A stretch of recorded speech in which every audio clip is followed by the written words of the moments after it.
Abra sua Bíblia em Ezequiel capítulo 37. Ezequiel capítulo de número 37.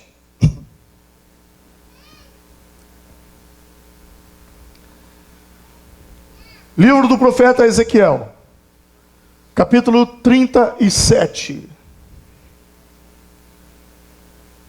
Quem encontrou, diga amém.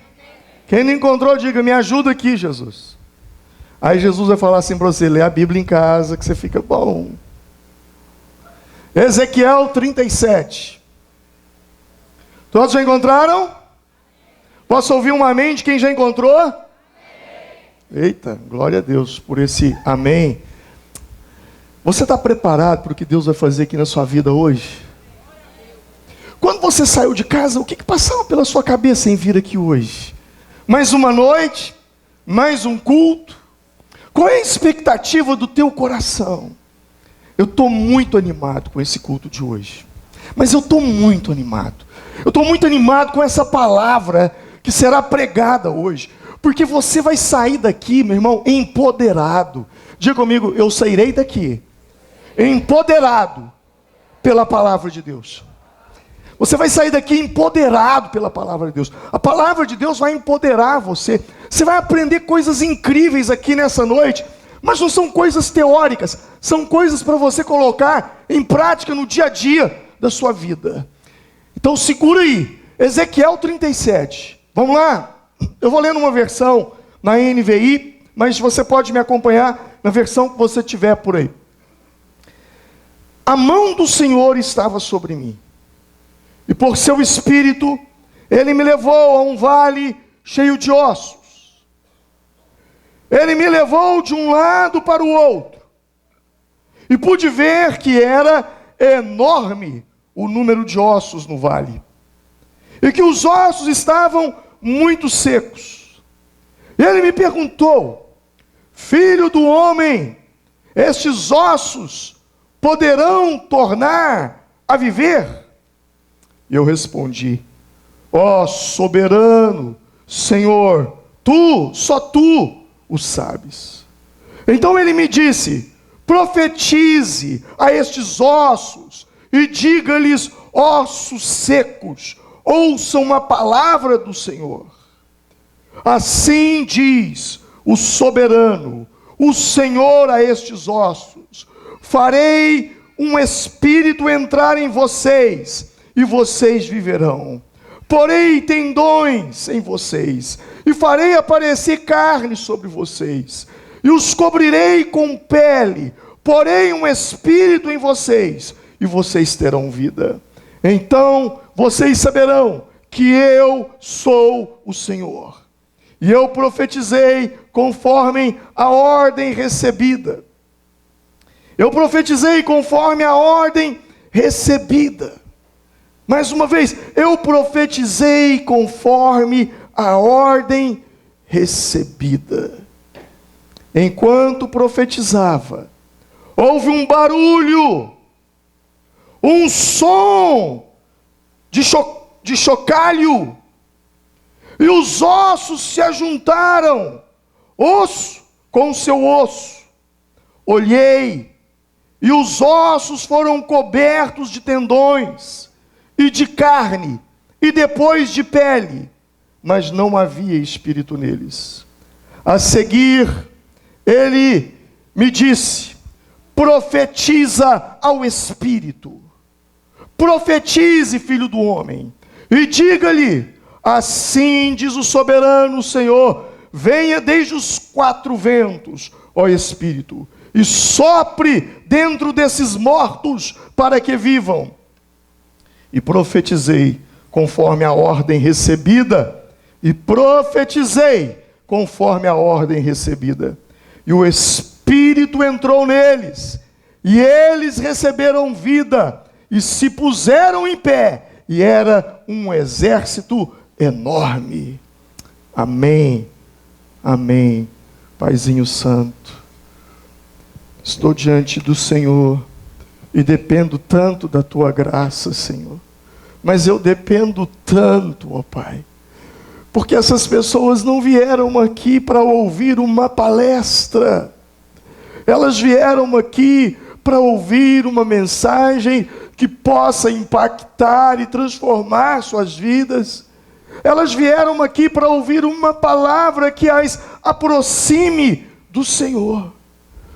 E eu oro para que nessa noite eu seja a boca de Deus. Eu oro para que ao término desta reunião, essas pessoas possam dizer: verdadeiramente Deus falou comigo nessa noite.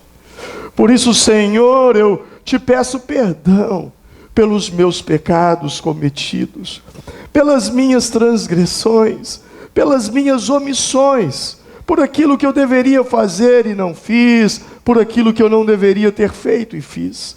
Eu me coloco diante de Ti, Senhor, e faço a oração de Sansão aqui nessa noite. Só mais uma vez, usa-me, Senhor, só mais uma vez, toma-me nessa noite, Pai, e fala com o Teu povo, fala com o Teu povo, ó Deus. Essa é a minha oração, esse é o meu clamor, em o nome do Senhor Jesus Cristo, amém. Todos digam graças a Deus, amém, glória a Deus. Irmãos, domingo passado eu preguei sobre esse tema, eu preguei sobre esse texto, eu falava com vocês sobre o vale de ossos secos, eu mostrei para vocês o significado histórico dessa palavra, eu mostrei o significado profético dessa palavra, e eu mostrei o significado individual dessa palavra. Mostrei também que esse vale de ossos secos pode ser comparado à sombra que todos nós temos. Nós temos uma sombra, e esse lado sombra nosso que as pessoas não conhecem. Eu falei muito sobre isso. Eu me lembro também que falei coisas muito sobre a questão também da fé. Mas hoje eu quero falar uma palavra que você vai sair daqui dizendo: eu vou fazer isso, eu vou fazer isso. Eu tenho certeza que a sua vida será transformada. Amém? O texto diz que Deus levou em espírito o profeta Ezequiel a um vale onde havia muitos ossos. Preste atenção, Ezequiel não foi a um vale que tinha muitos ossos, e ele não foi ali fisicamente. Entenda isso. A Bíblia diz que Deus o levou em espírito. Então foi um arrebatamento de espírito. Ele saiu dali em espírito e foi àquele lugar. E ao chegar ali, então ele vê muitos ossos. Muitos ossos. E os ossos eram sequíssimos. E então Deus começa a falar com ele. Mas eu me lembro que a semana passada também, eu falei uma frase aqui, e eu me lembro de ter dito assim: toda vez que você fizer uma pergunta a Deus, toda vez que você precisar de uma resposta de Deus, a palavra foi essa, toda vez que você precisar de uma resposta de Deus, e que você orar a Deus por uma resposta, o que Deus vai fazer com você? O que Deus vai fazer com você? Ele vai te fazer uma pergunta. Deus pergunta para o profeta: poderão esses ossos reviver? E o profeta omite da resposta, e devolve a pergunta para Deus. Eu mostrei ali o Deus que faz perguntas. Eu mostrei as perguntas que Deus fez a Adão, a Abraão, a Jacó, a Isaías. A palavra diz então que ele ora conforme Deus mandou, ele profetiza, e aqueles ossos começam a se movimentar. Há um ruído muito grande. Há uma tradução que diz: e houve um reboliço, e depois cada osso juntou ao seu osso. O que quer dizer isso? É que cada osso, ou seja, os ossos do braço, não se juntaram ao fêmur, aos ossos da perna, não. Osso com osso, se juntou aos ossos da mão. E depois veio os nervos, e depois veio a carne, e depois veio a pele. E aí Deus manda ele profetizar aos 4 ventos, e o Espírito entra naqueles corpos, e os corpos começam a viver, e se transforma em um exército muito grande. Essa palavra tem tudo a ver com você nessa noite. Deixa eu lhe contar uma história.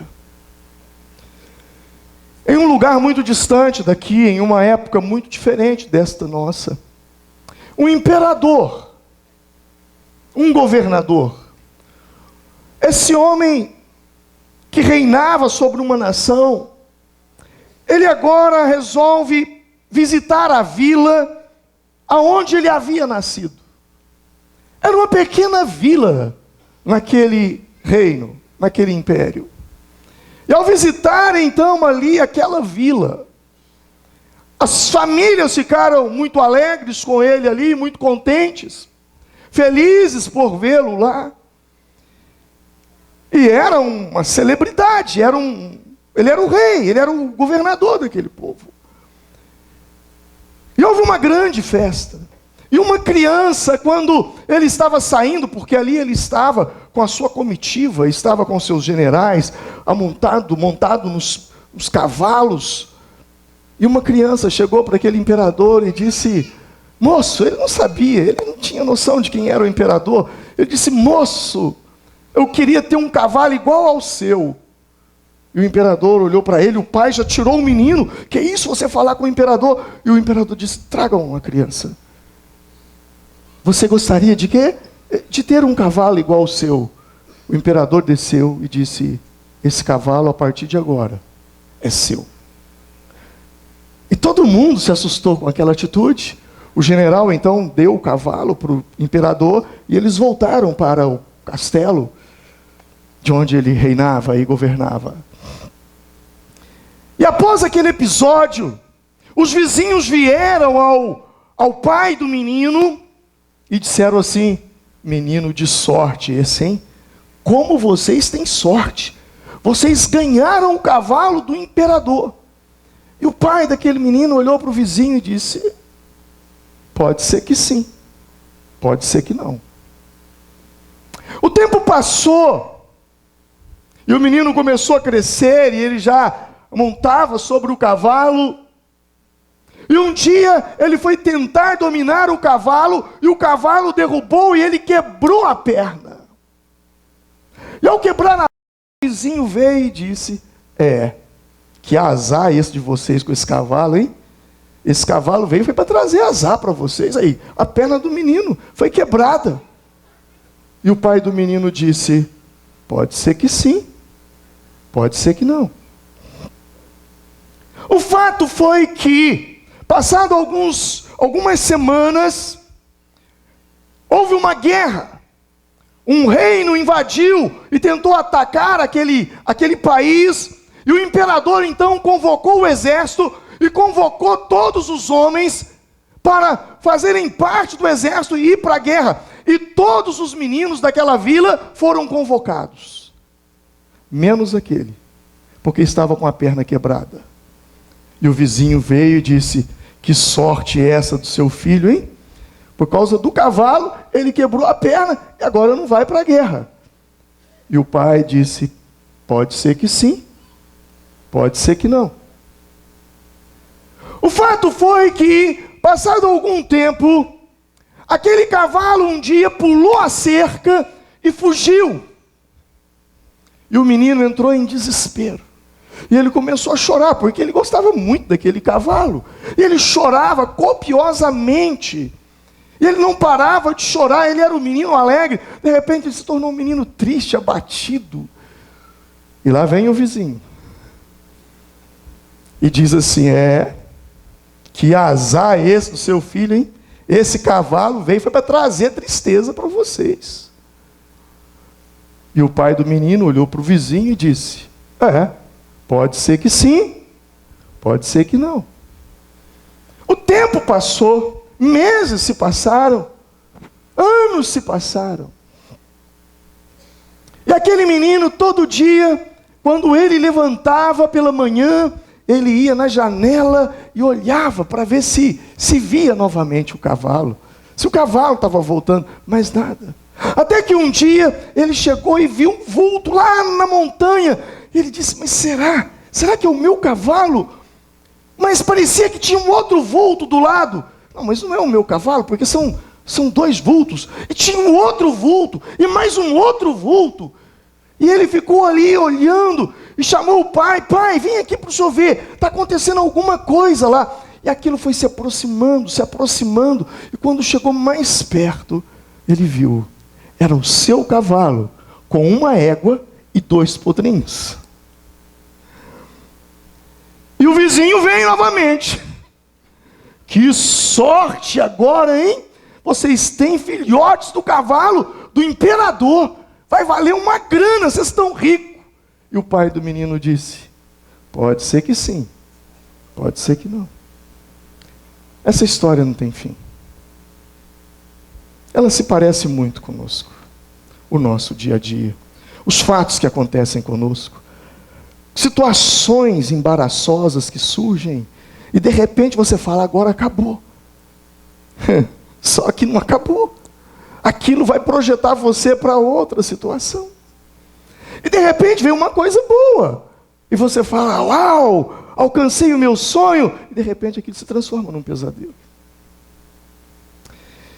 Eu sei que o profeta Ezequiel foi levado para o seu lugar de crise, ele foi levado para o seu lugar de caos, ele foi levado para o vale de ossos secos, que na verdade apontava para a situação do seu povo. Nos versículos após esse que eu encerrei a leitura, vai falar que o povo dizia assim: nós estamos como ossos secos, a nossa esperança acabou.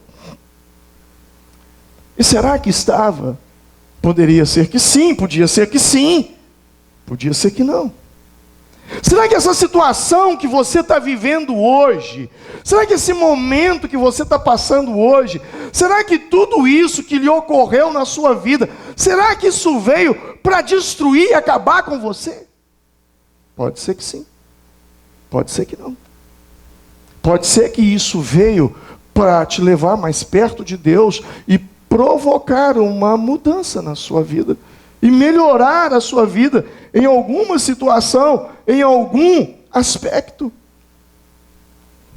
Mas uma coisa eu entendo, que nesse pode ser que sim, pode ser que não, nessa situação do vale de ossos secos ser uma maldição ou se tornar uma bênção, uma coisa eu aprendi com o profeta: no meio da crise, no meio do caos, eu não posso ficar parado.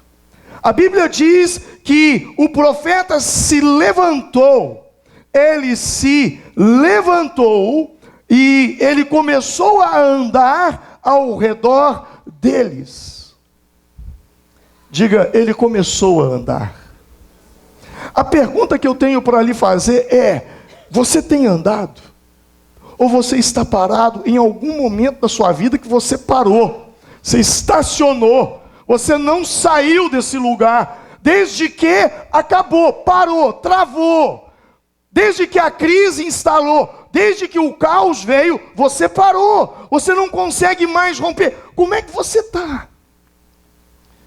Porque quando a crise vem, quando o caos vem sobre a nossa vida, a nossa tendência é de buscar refúgio e imediatamente ir para a zona de conforto.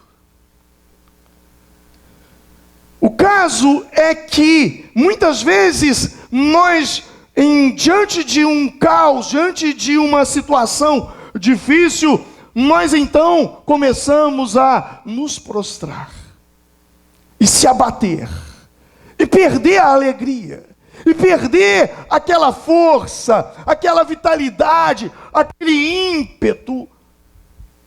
Mas o profeta não. O profeta estava num ambiente de morte, num ambiente de destruição, estava num lugar onde havia milhares de pessoas mortas.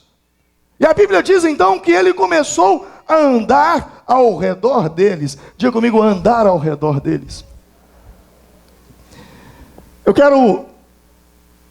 quero dizer para vocês sobre um livro, quero recomendar um livro para vocês. Leia esse livro, A Força da Oração Perseverante. Muito interessante esse livro, já li já faz um tempo. E ele fala justamente dessa questão de andar ao redor. O profeta começou a andar ao redor. Sabe, você não pode ficar quieto. Você não pode prostrar. Você não pode parar. Provérbios capítulo de número 24, versículo 10, a Bíblia diz: se a tua força for pequena no dia da angústia, a palavra de Deus ela vai nos dizer ali uma coisa muito interessante. A minha tradução é diferente dessa que está aí. Se te mostrares fraco no dia da angústia, a tua força será pequena. É a mesma coisa. Se enfraqueceres no dia da angústia, a tua força será pequena. Recita esse versículo. Se eu me enfraquecer no dia da angústia, a minha força será pequena. Você entendeu o que você leu? O texto está dizendo que se no dia da angústia, no dia do caos, no dia da crise, no dia da provação, se naquele dia você se enfraquecer, você se prostrar, a sua força será pequena. Você não vai ter força para suportar, para lutar, para batalhar. A primeira ação no caos, muitas vezes, nossa, é uma ação de paralisação, por causa do medo. Porque nos pegou de surpresa. E agora eu estou com medo. Porque eu estou com medo, eu paralisei. Mas eu tenho aprendido uma coisa. O medo é mais que um sentimento. O medo é um espírito. Diga comigo, o medo é um espírito. O medo não é apenas um sentimento. Nós temos sentimento de medo que nos protege, isso é benéfico. Mas aquele medo que nos paralisa, aquilo é um espírito. A Bíblia vai nos dizer em 2 Timóteo, lá no capítulo 1, versículo 7, que Deus não nos deu espírito de medo. Aí nessa tradução está dizendo covardia, mas no original está dizendo espírito de medo. Deus não nos deu espírito de medo. É muito comum nos dias atuais você ouvir a palavra pânico, crise de pânico. Eu não quero me adentrar nessa questão da crise de pânico, mas eu quero apenas falar sobre a palavra pânico. A crise de pânico é uma crise que vem, é um sentimento de medo tão forte, que a pessoa, ela entra em desespero. Ela entra em desespero, ela é capaz de fazer loucuras naquele momento de medo. Bom, então por que denominaram isso de pânico? Porque a palavra pânico, essa palavra começou a ser usada na Grécia, na época ainda em que a mitologia grega estava muito forte, e havia um pseudo-deus, entre aspas, que era chamado de Deus Pan. Esse Deus Pan, ele tinha metade do corpo era homem, metade do corpo era bode. E ele aparecia para as pessoas, e quando ele aparecia para as pessoas eram tomadas de tanto medo, que elas se matavam, elas se jogavam no penhasco, elas faziam coisas horríveis, elas se matavam de medo. Daí então, o Deus Pan gerou então pânico. Depois vem essa palavra, pânico, mas a etimologia dela é do Deus Pan, dos deuses. Bom, por que eu estou dizendo isso? Para que você se intere de que o medo que te paralisa é um espírito. E você precisa lutar contra ele. Você precisa orar contra ele. Ao contrário do medo, sabe o que é o contrário do medo? A fé. O medo é paralisante, mas ao mesmo tempo que o medo é paralisante, o medo também é contagiante. Concorda? Se você está num lugar e de repente alguém está com muito medo e ele começa a falar, olha, vai acontecer isso e não sei o que, de repente você também fica com medo. E todos que estão ali ficam com medo. Isso aconteceu com os espias. Quando os 10 espias, os 12, entraram para verificar a terra, e 10 deles foram tomados de medo.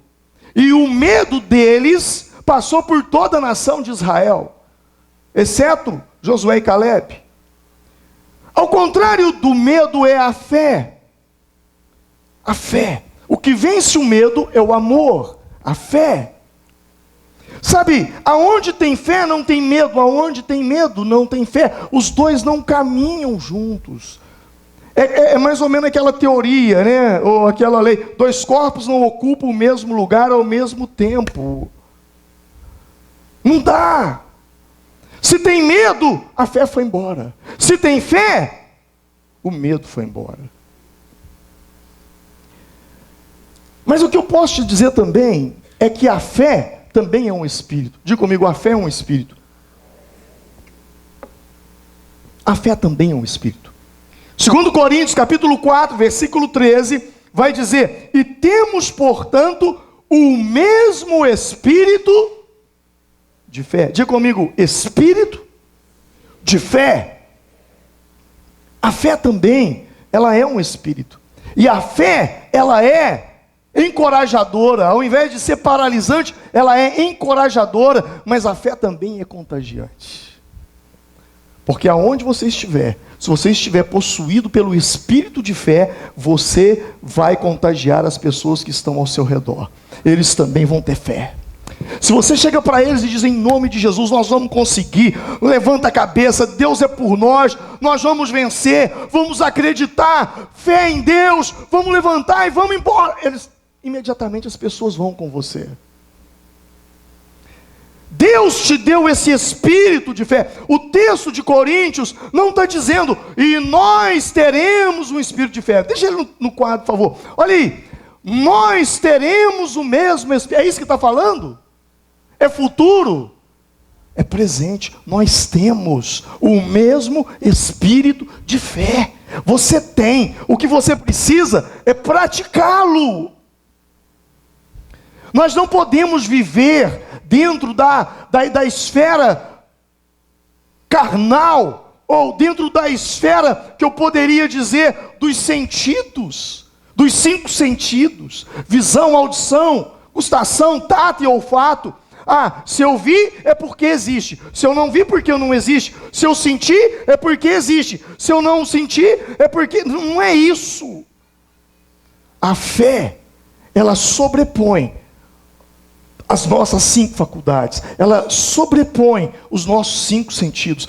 A fé é mais do que isso. E o que a Bíblia nos exorta é nós vivermos pela fé.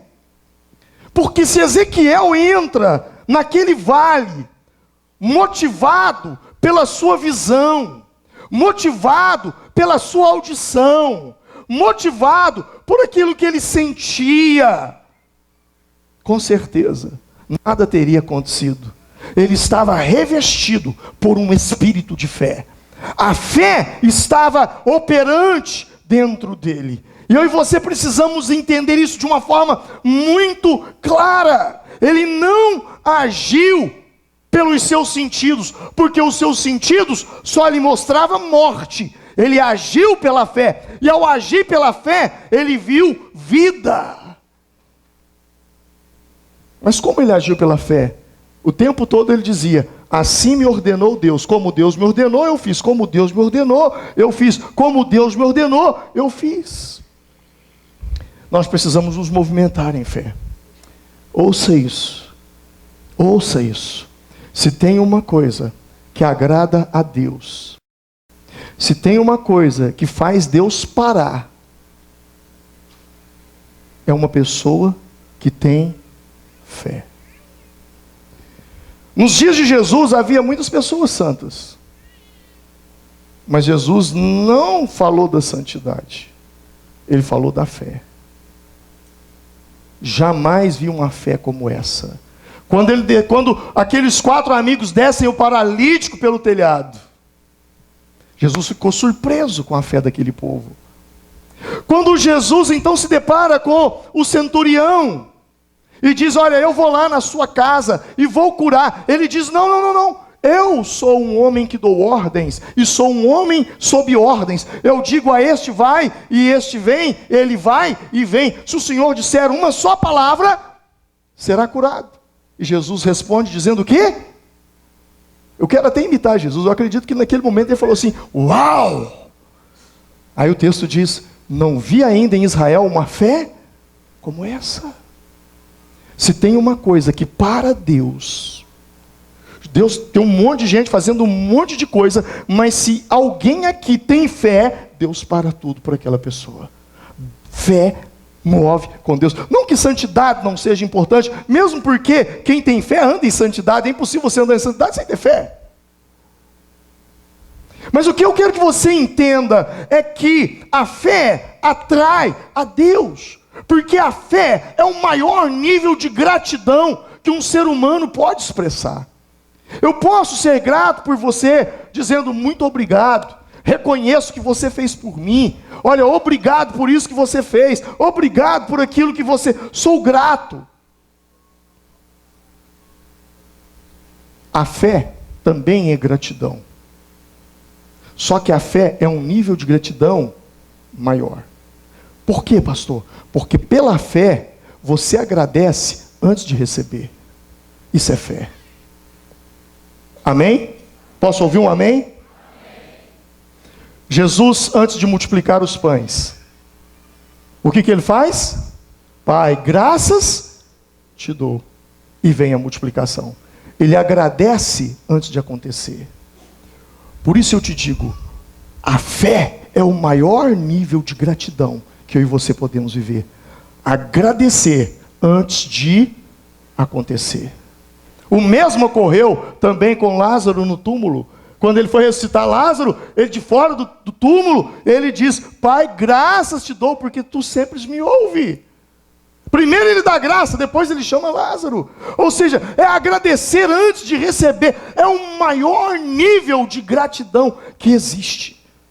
O maior nível de gratidão que existe se chama fé. Porque você agradece antes de receber. E era justamente nesse nível que Ezequiel agora começa a operar ali no vale de ossos secos. E o que me chama a atenção é que a Bíblia diz: Ezequiel falou de acordo com a palavra. Assim me deu ordem. Versículo de número 7. Olha só, porque assim se me deu ordem. Mas também repete no versículo 10. Profetizei, pois como ele me ordenara. Profetizar é falar contra as circunstâncias, baseado na palavra de Deus. Profetizar, qualquer um de nós aqui pode profetizar. Profetizar. O apóstolo Paulo em Coríntios, ele até fala que as pessoas precisavam aprender a profetizar. 1 Coríntios capítulo 14 vai falar sobre isso. Mas o que eu quero que você entenda é que profetizar é você, baseado na palavra de Deus, falar contra a circunstância. Falar contra a circunstância. A morte, eu profetizo vida. Mesmo porque Deus é paradoxal. Mas eu e você precisamos entender isso. E Ezequiel, então, nesse momento, ele começa a falar de vida. Mas baseado, ele sempre fala, assim como me foi ordenado. Ou seja, sobre a palavra de Deus. Eu não sei como é que você ora. Sinceramente, eu não sei como é que você ora. Eu não sei.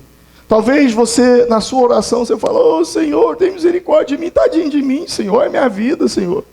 Ô Senhor, como é que eu estou, Senhor? Olha só, deixa eu te falar uma coisa. Isso aí não mexe com Deus. Isso não comove Deus. Isso não move Deus.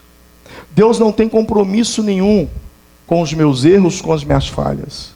Deus não tem. Deus tem compromisso com a palavra dele.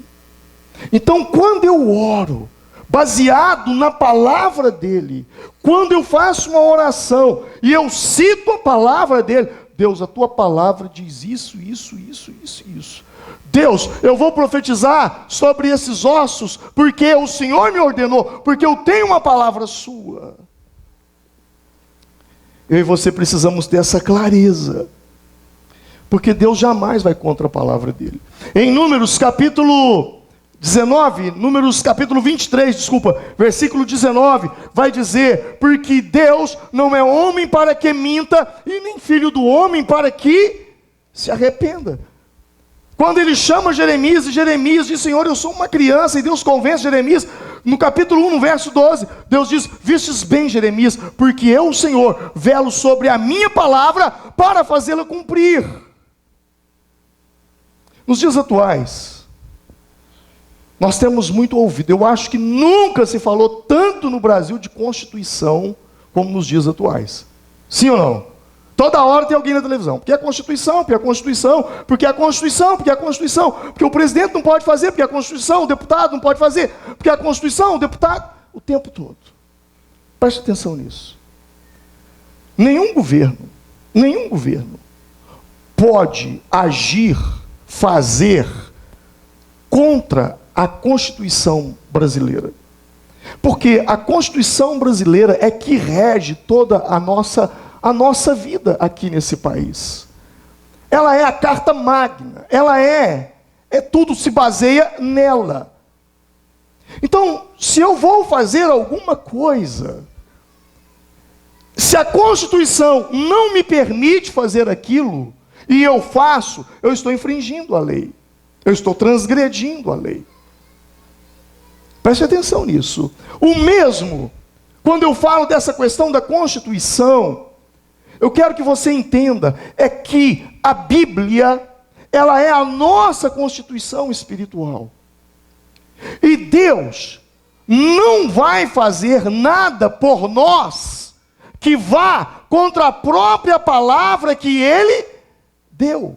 Porque Deus não é homem para que minta, nem filho do homem para que se arrependa.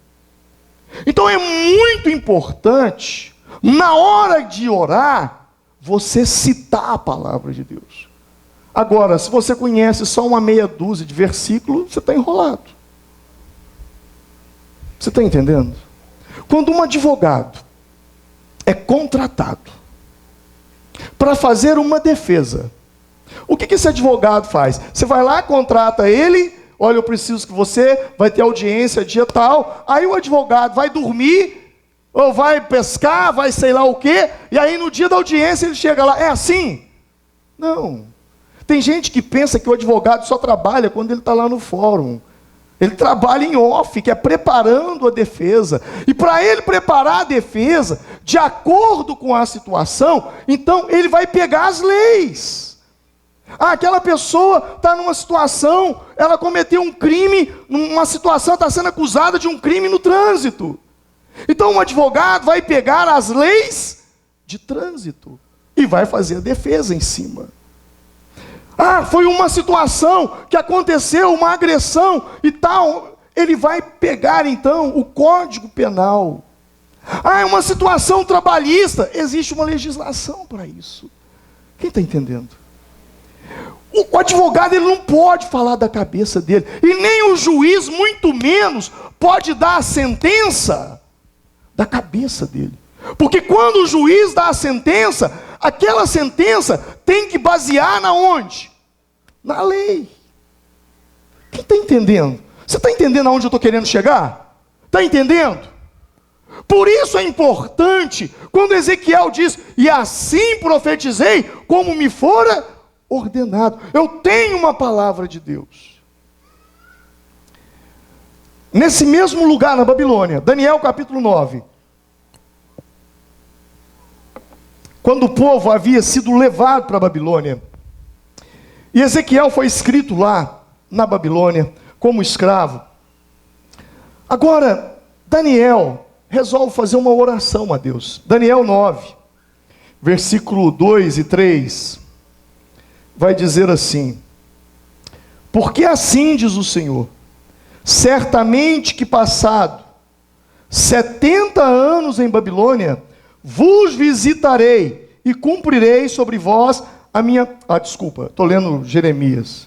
No primeiro ano do seu reinado, eu, Daniel, entendi pelos livros que o número de anos de que falara o Senhor ao profeta Jeremias, em que havia de se cumprir as desolações de Jerusalém, era de 70 anos. E aí, sabe o que diz o outro versículo aí, o 3? Coloca para mim, por favor. O versículo diz: então, eu, dirigi o meu rosto ao Senhor Deus, para o buscar com orações e súplicas, com jejum e saco e cinza. Preste atenção nisso. O povo estava escravizado. Daniel, então, está ali orando. Ele pega a sua Bíblia e ele acha lá Jeremias capítulo 29, versículo 10. Quando Deus dá a palavra para Jeremias, a palavra 70 anos antes, Deus deu uma palavra para Jeremias assim: porque assim diz o Senhor, certamente que passados 70 anos em Babilônia, vos visitarei e cumprirei sobre vós a minha boa palavra, tornando a trazer vocês para este lugar.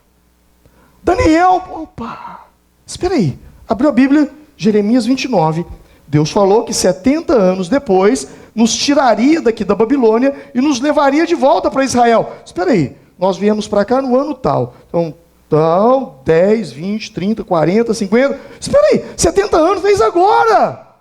E aí então, ele começa a fazer uma oração: Deus, a tua palavra diz, o Senhor não é homem para que minta, nem filho do homem para que se arrependa. O Senhor disse que o povo ficaria 70 anos, e que o Senhor libertaria eles. Senhor, chegou a nossa hora, é a nossa vez. Quem está entendendo?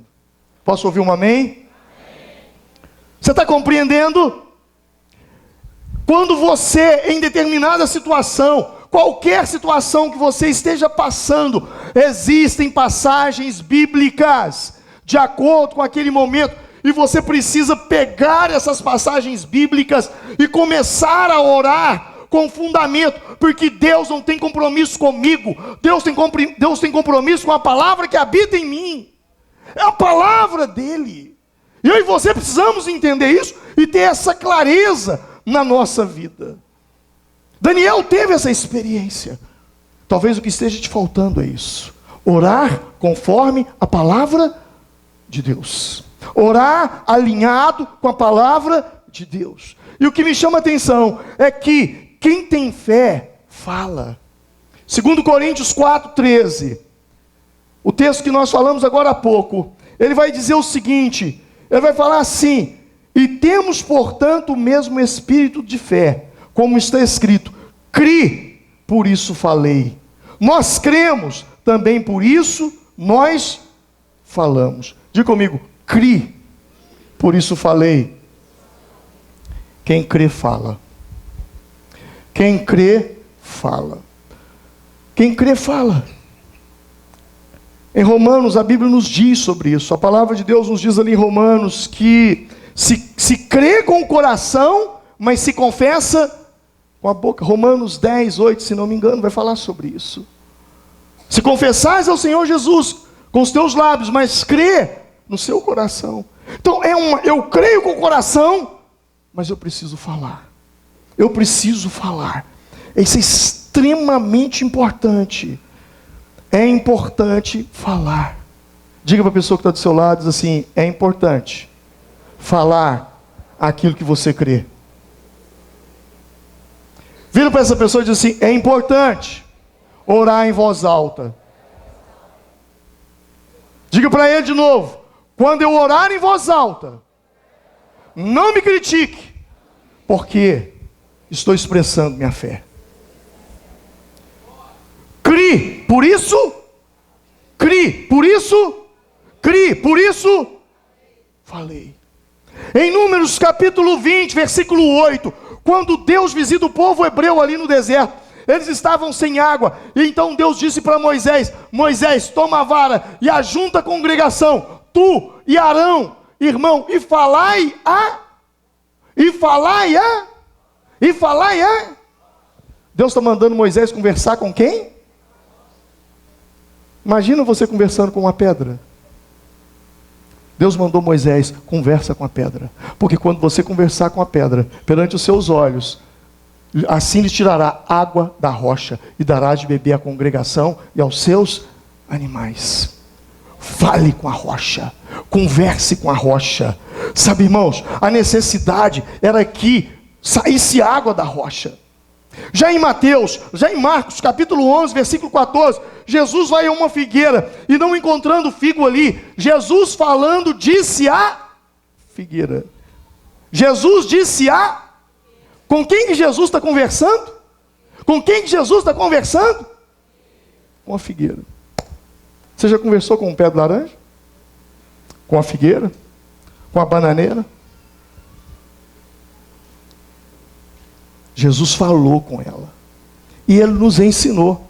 Logo no versículo 23 abaixo, a Bíblia diz assim então: porque em verdade eu vos digo, qualquer que disser a este monte, ergue-te e lança-te no mar, e não duvidar em seu coração, mas crê que se fará aquilo que diz, tudo o que disser lhe será feito. Porque em verdade eu vos digo que qualquer que disser a esse monte, diga comigo, disser a este monte, disser a este monte, Jesus está mandando conversar com o monte. No navio, no barco, Jesus conversou com o mar e conversou com o vento. Mar, acalma-te. Vento, cala-te. Você está entendendo? Tem coisas que eu falo com Deus. Tem coisas que eu falo com a situação. Deus não vai intervir, porque Deus já deu. Deus já te deu. Está com você. Você precisa exercer a fé, o espírito de fé que está dentro de você.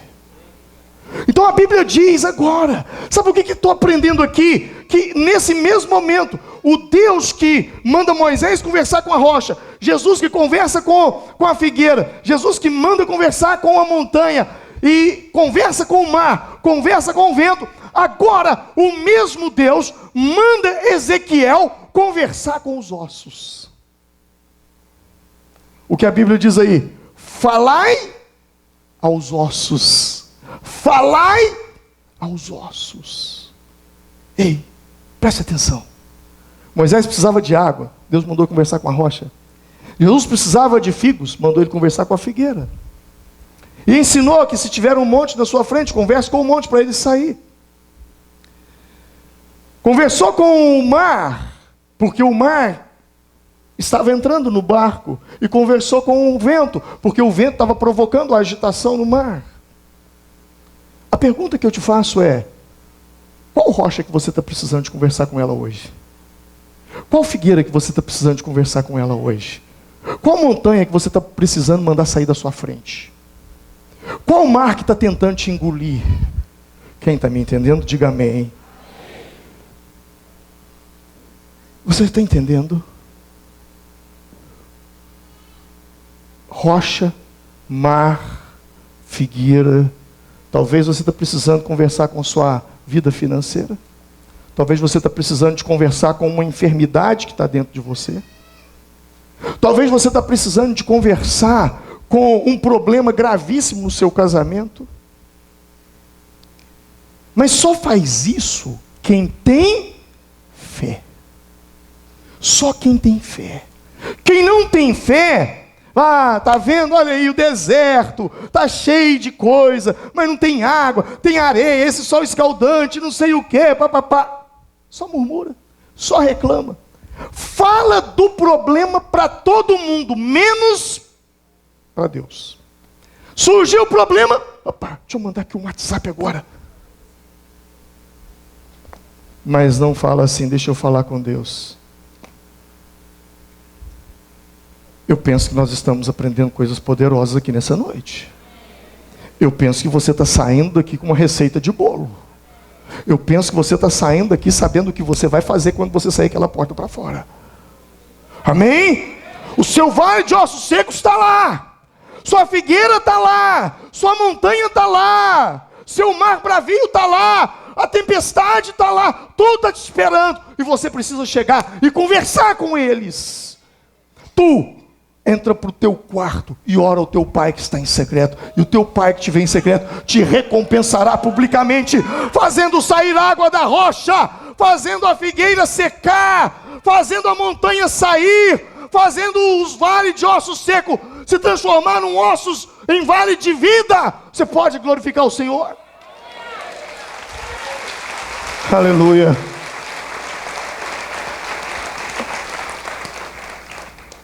Diga comigo, é importante falar. É importante falar. Quando você está conversando com o seu problema, quando você está conversando com a sua dor, quando você está conversando com a sua escassez, quando você está conversando com o seu desemprego, quando você está conversando com a incompreensão, quando você está fazendo isso, você está praticando a sua fé. Fé. Quando o Espírito Santo vem, a gente fala. Atos capítulo 2, me surpreenderia se quando o Espírito Santo desceu sobre os apóstolos, eles ficassem calados. Mas quando o Espírito Santo veio sobre eles, a Bíblia diz que eles começaram a falar em outras línguas. Porque criei, por isso falei. Atos capítulo 3, versículo 24, um texto que relata que o chão tremeu, houve um terremoto, porque esse povo levantou a voz para orar, esse povo levantou a voz para falar com Deus.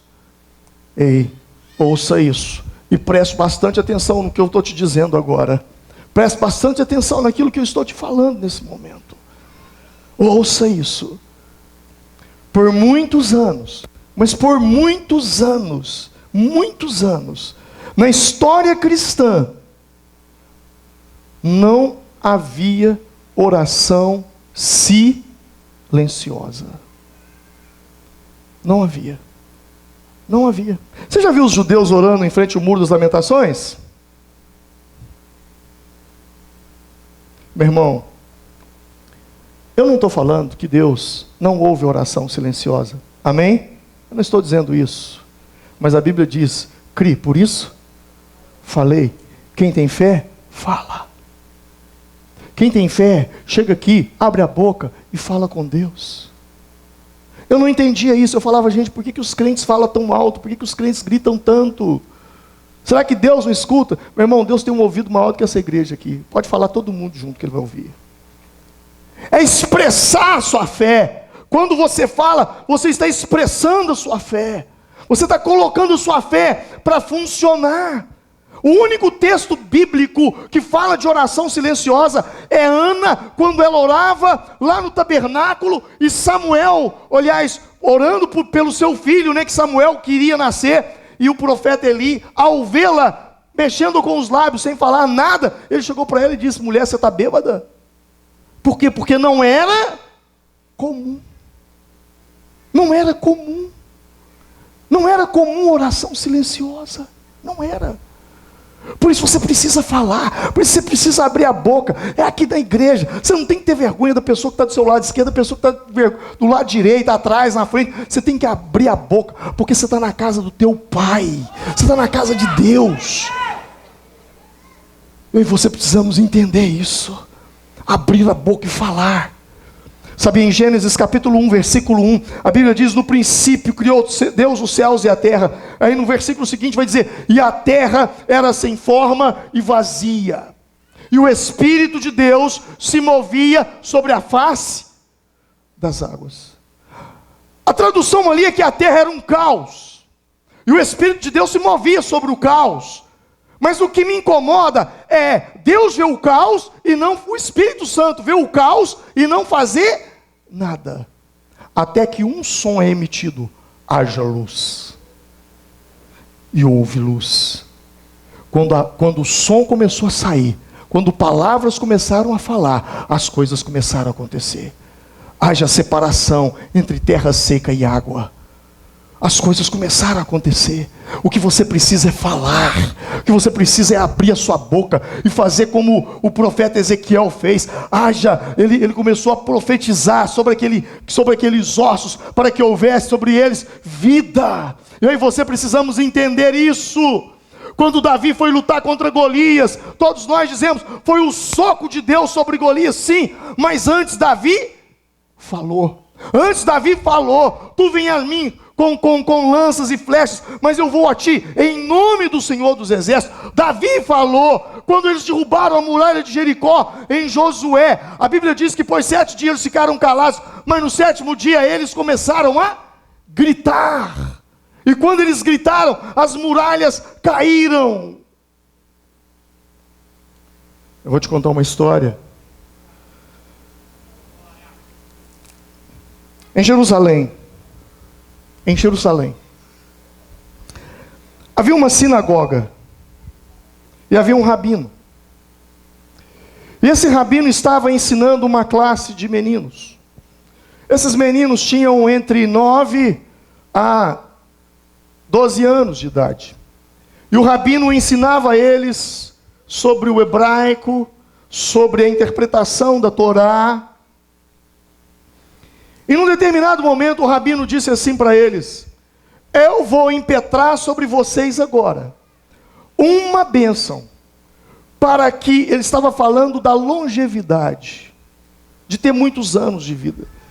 E ele dizia assim: eu vou orar por vocês agora, para que vocês vivam pelo menos 120 anos. E o menino imediatamente levantou e disse: amém, amém. Os outros ficaram calados, olharam para ele e começaram a rir. O tempo passou.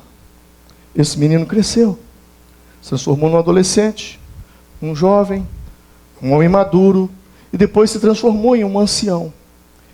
E grande parte dos seus colegas já haviam morrido. Mas ele tinha um amigo, já um ancião, já tinha um amigo, ele tinha um amigo, um ancião que estava muito doente. E ele foi visitá-lo. E quando ele chegou ali na casa dele, eles conversando, aquele ancião lembrou: você lembra quando a gente era menininho? A gente tinha por volta de 9, 10 anos. E o rabino disse que impetraria uma bênção sobre nós, para nós vivermos 120 anos. E ninguém falou nada. E você foi o único que falou amém. Todos aqueles já morreram. E eu estou prestes a morrer. E você está aí saudável, forte, vigoroso. E ele lembrou: realmente foi isso mesmo. Aquele homem morreu. E aquele agora que era o menino, agora já um homem, ele foi a quase 115 anos de idade. Porque ele falou uma palavra. Ele apenas falou uma palavra. Ele falou amém. Diga comigo, amém. Você sabe o que significa essa palavra? Essa é a interpretação mais barata de amém. Assim seja. A palavra fé, no hebraico, ela é feita, ela é traduzida pela palavra emuná. Emuná. Amém, na verdade, não é uma palavra. Amém é um acróstico. Cada letra simboliza uma frase. Cada letra simboliza uma frase. E pegaram as iniciais dessas frases e se transformaram na palavra amém. Amém veio da frase: Deus é rei, eu sou fiel, e é fiel. Agora, o que eu quero que você entenda é que a palavra raiz de fé é a mesma raiz da palavra amém. Então, quando você diz amém, você está dizendo: eu creio. Eu creio. Mas era muito mais ainda do que isso. Amém não é apenas assim seja, concordo. Não, tem um significado muito mais profundo. Quando nós pronunciamos amém, nós estamos associando nós mesmos àquilo que foi dito, validando, fazendo daquelas palavras as nossas e disposto a nos submetermos ao que foi declarado, como se fosse a nossa assinatura embaixo. Por isso, amém é uma palavra muito poderosa, mas é uma palavra muito perigosa. Você não deve falar amém para tudo, porque quando você fala amém, é como se você estivesse assinando embaixo: eu concordo.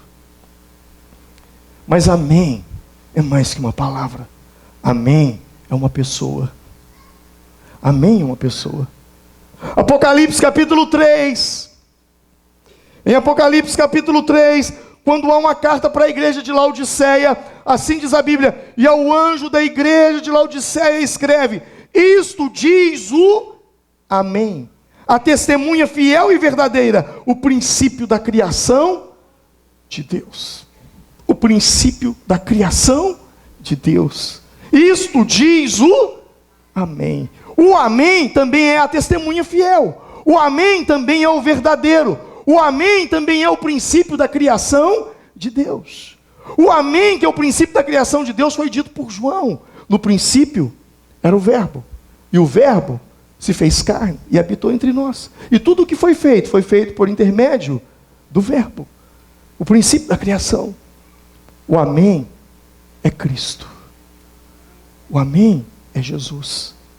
E eu e você precisamos entender isso. Deus nos chama a abrir a nossa boca, a tirar de nós esse espírito de timidez, esse espírito de medo, medo de orar em voz alta, medo de que as pessoas saibam que eu sou um crente. Obviamente, eu não estou falando para você chegar lá no seu emprego e começar a escandalizar as pessoas. Aleluia, glória a Deus, amém, sai daqui, Satanás. Não estou falando isso. Não estou falando isso. Mas se você não puder fazer isso nesse ambiente aqui, é muito provável que lá fora, eu não sei nem como é que você está. Talvez você seja o agente 007 de Jesus. Ninguém sabe que você é crente no seu lugar. Você está entendendo onde eu estou querendo chegar com isso? Vamos nos colocar em pé. Eu quero orar com você.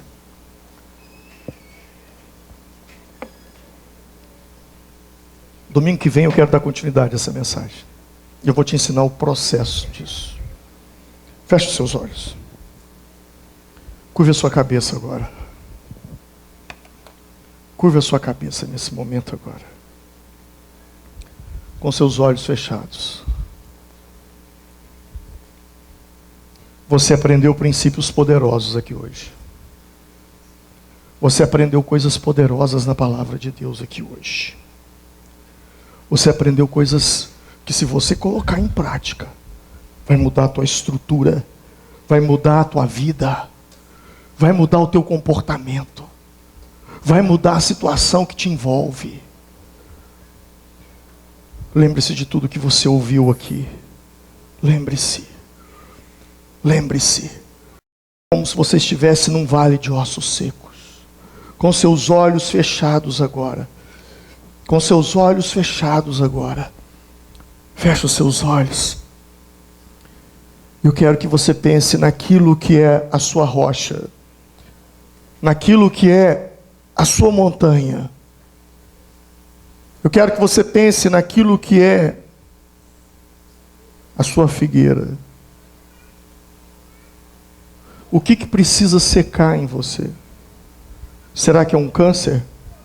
Assim como Jesus secou aquela figueira, Ele te deu poder e você pode orar para que esse câncer também seja secado. Essa enfermidade seja secada. Essa pedra venha jorrar água. Água é algo que vem para suprir a necessidade básica. Talvez você está precisando de que necessidades básicas na sua vida sejam supridas. Ou talvez você tenha uma montanha tão grande na sua frente. Tão grande que você olha para ela e você diz: meu Deus, como é que eu vou remover isso do meu caminho? Isso é maior do que a minha capacidade, isso é maior que a minha força. Ou talvez, quem sabe, você está num barco tão agitado, o vento tem soprado com tanta força para te derrubar. As ondas estão tentando te engolir e te naufragar.